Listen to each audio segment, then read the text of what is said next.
Warga negara Indonesia yang menjadi korban perusahaan online scam di Kamboja saat ini secara bertahap dipulangkan ke tanah air. Sementara itu masih ada sejumlah warga negara Indonesia yang saat ini masih menjalani proses hukum oleh aparat kepolisian Kamboja. Sejak terjadinya insiden kericuhan di sebuah perusahaan penipuan daring di kota Kreitum, Kamboja, 110 warga negara Indonesia sudah berada di rumah detensi, bersiap untuk segera dipulangkan ke Indonesia. Pihak KBRI Phnom Penh terus melakukan koordinasi dengan otoritas setempat memastikan proses evakuasi ke Indonesia berjalan lancar.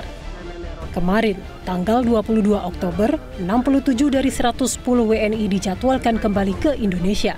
41 orang diantaranya sudah tiba di tanah air. Setibanya di Indonesia, pemerintah Indonesia akan melakukan pendalaman, bukan tanpa alasan.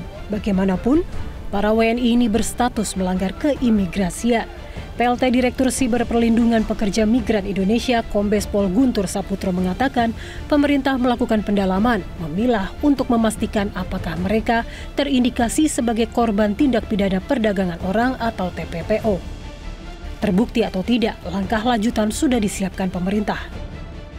Jadi dari total 97 yang awalnya keluar ataupun pergi dari sebuah perusahaan scam yang ada di kota Khartoum, itu saat ini ada penambahan 13 orang yang berhasil dan sudah dikeluarkan dari perusahaan tersebut, sehingga totalnya saat ini ada 110 WNI. 110 WNI itu saat ini semuanya sudah berada di rumah detensi imigrasi ataupun di otoritas Kamboja. Dan alhamdulillah kondisinya semua dalam keadaan sehat, dan 11 WNI yang dilaporkan sebelumnya ada di rumah sakit itu sudah dalam keadaan baik dan saat ini sudah bergabung dengan rekan-rekan WNI lainnya di rumah detensi di otoritas Kamboja. Namun dari keterangan mereka itu diindikasikan dan diduga ada 4 orang WNI yang melakukan kekerasan terhadap sekelompok WNI kita yang berhasil keluar dari perusahaan scam tersebut.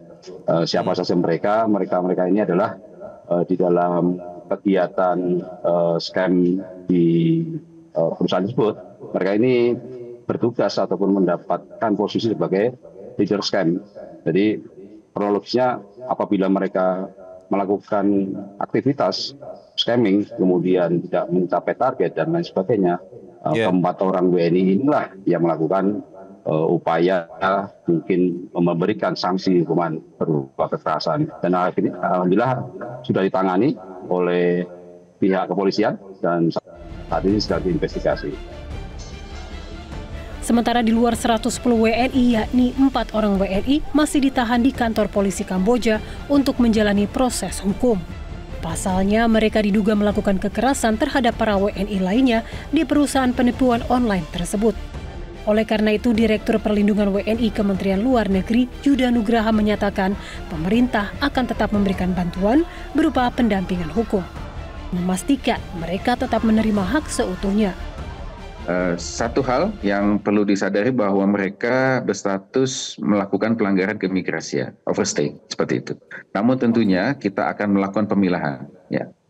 Pendalaman dilakukan untuk memastikan apakah mereka terindikasi sebagai korban TPPO sesuai dengan Undang-Undang 21 tahun 2007. Ada 3 unsur yang harus terpenuhi: tindakan, cara, dan tujuan.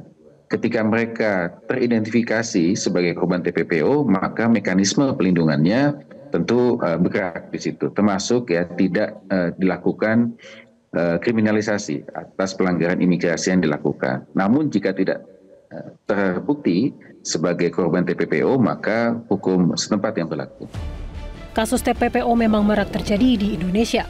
Pemerintah pun selalu mengingatkan agar masyarakat lebih berhati-hati untuk tidak mudah termakan ajakan mencurigakan yang disertai iming-iming menggiurkan untuk bekerja di luar negeri. Tim Liputan Metro TV.